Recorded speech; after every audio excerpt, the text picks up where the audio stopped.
মার্কিন ও ইসরায়েলি ঘাঁটিতে ৭৬ ক্ষেপণাস্ত্র ও ড্রোন হামলার দাবি আইআরজিসির।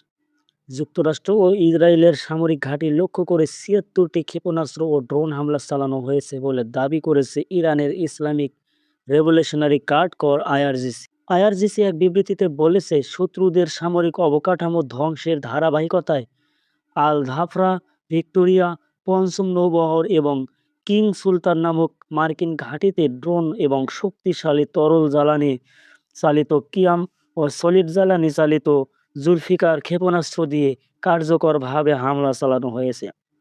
বিবৃতিতে আরও বলা হয়, ইসরায়েলি সেনাবাহিনীর অবকাঠামোতেও হামলা চালিয়েছে আইআরজিসি।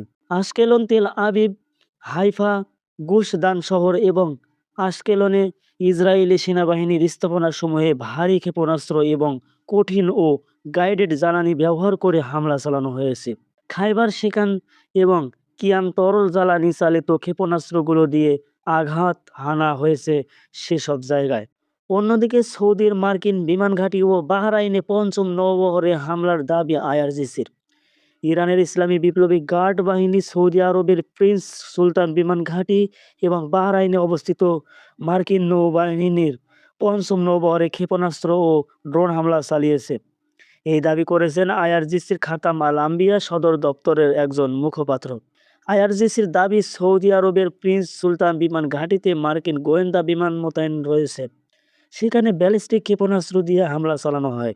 তারা এই ঘাঁটিকে মার্কিন সামরিক সরঞ্জাম মোতায়েন ও অভিযানের জন্য একটি গুরুত্বপূর্ণ কেন্দ্র হিসেবে বর্ণনা করেছে।